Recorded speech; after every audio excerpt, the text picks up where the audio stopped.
Welcome, guys. Starting with you, Pascal. You are, at this point, 24 points clear of Jake Dennis in second, but there is now quite a few points, or a little amount of points, separating second to fifth. So do you feel now there's an additional pressure from other areas of the grid that aren't now just Jake?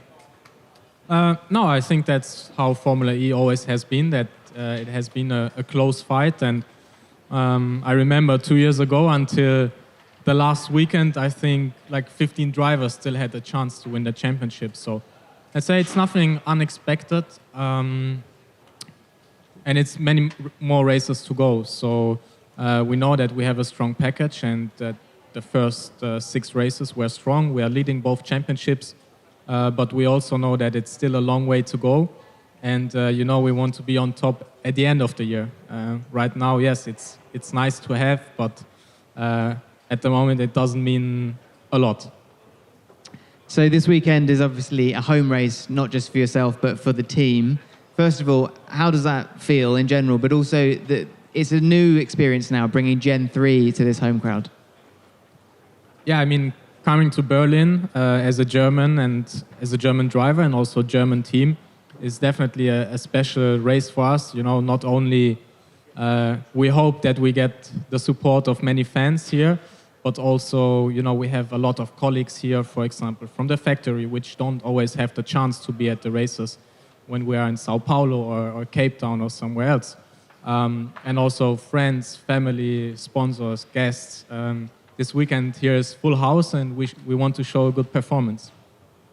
So looking at the kind of performance across the season, while the Porsche hasn't necessarily had the optimal one lap or qualifying pace compared to other cars, you have had incredible race efficiency and consistency. What is your view on this track, and how key will qualifying be? I think Berlin is a track where qualifying is not that important, because the track gives a lot of good overtaking opportunities. But nevertheless, you also want to be at the front in qualifying, because, it's reducing the risks of crashes. You need to overtake less. And it's just more likely that you have a good race if you are at the front in qualifying. Okay, thank you very much. Rene, moving on to you. Whilst it's also a home race for you as well, of course, it's also where you scored your first ever Formula E podium back in 2020. What is it about this circuit that maybe suits your characteristics or driving style? I don't think that my driving or anything is suiting the circuit. It was just the circumstances back in the days, which allowed me to have that success. We had a very different qualifier format, and obviously I was not part of the championship, so I was last in the championship, and I was always in the fourth group and in the qualifier, which was the best group.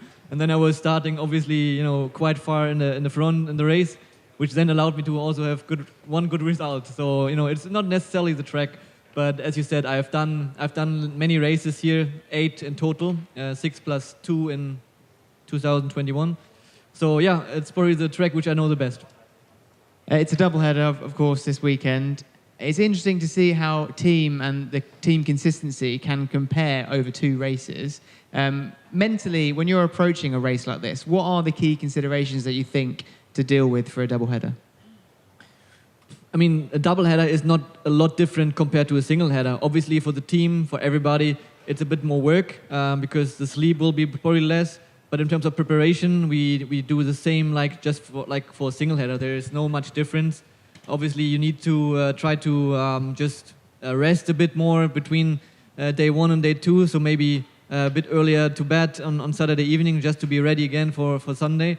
But it really depends on the performance. If you have a good car and a good package on Saturday, you might need to work a bit less for Sunday. But if you're not happy and the result is not there on Saturday, then obviously the night is getting very short. Even though you have a curfew, you can still work probably in the hotel a little bit. So it really depends how your first day goes. But in terms of preparation, it's really not a big difference between 1 and 2 races. You work in the hotel? I work in the hotel. Excellent. It's your first season with the team, with McLaren. You've had some very impressive performances so far, notably that one in Diriyah. and performances that have been maybe better than some drivers that have been here for a lot longer. Do you think that this event could ever suit your package and maybe another podium on the cards? We don't know. We will see in a couple of hours. We thought that Sao Paulo was the track for us because some competitors said that we are very good in brake efficiency and braking, but somehow Sao Paulo was not our track. So let's see how it's going to be here. I mean, there was another big gap between Sao Paulo and here. Probably other teams have, improved their package, and we hope we did the same. But you don't know actually. So it's kind of a surprise for everybody. But obviously, we try and hope that we made the right steps and right calls to be competitive here as well.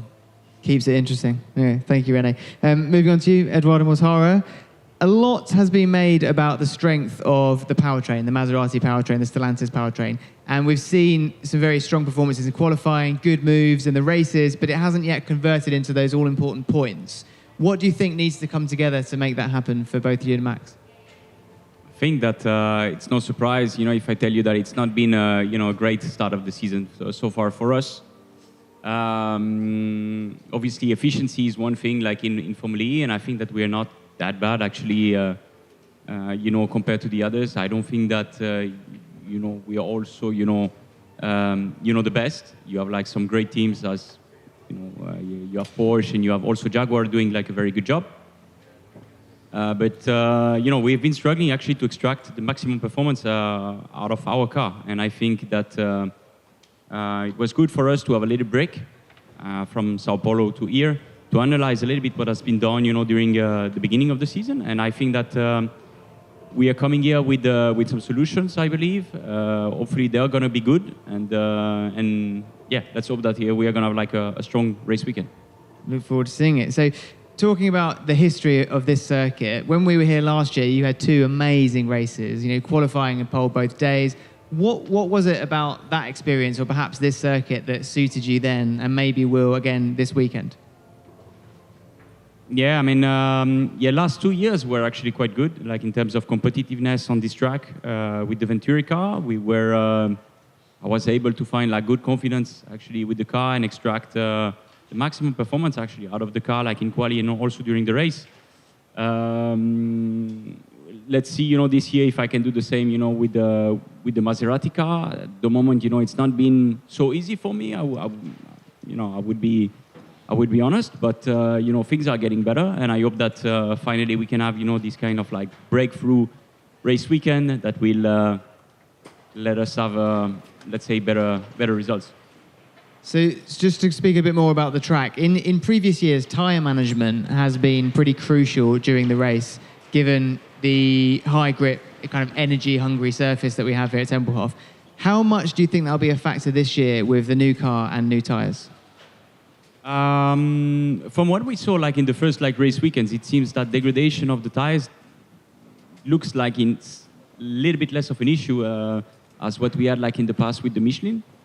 I remember in the past year we used to have like a lot of like pickup like out of like the racing line, and I believe that this will be less during this race weekend. Still, you need to do a good job, on this racing track. The asphalt is actually quite different. It's actually concrete here, and definitely we will have to make the right choices, like in terms of like setup. We've just got a few moments for questions from the floor. If there's anybody here that wants to ask a question before the media pen that follows. No, one at the back there. Hi all. Hi Pascal. One question for you. You had a real rocket launch sort of start into the season. Can you pinpoint your finger on any one thing that makes your package so good? Is it the efficiency, the braking performance? What is it that makes the Porsche go round in circles so fast? I think it's a combination of things. I don't think you can pinpoint one thing which is, kind of outperforming everything else. I think in Formula E in general, it's important, yes, to have an efficient powertrain, to have a good setup, like a good minimum speed, and in general, that the software is working well. So, that you're recuperating the energy, which is very important for the efficiency. yeah, braking performance. I think braking has changed a bit this year compared to the last seasons. We have a new tire manufacturer, so also understanding the new tire is crucial. So, you know, it's very difficult to tell you what it is, but just in general, I think we have done a very good job in the last couple of months. We learned our lessons from the Gen 2 car, and yeah, like you said, we had a very strong start into the Gen 3 and into this new season. But we know that everyone here is understanding the car better and better, and I think we've also seen it in the last couple of races with DS and Jaguar that, you know, they are catching up really fast, and they are serious competition. And like I said, we know it's still a long way to the end of the season. So also we need to learn our lessons and improve further to be able to win the championship.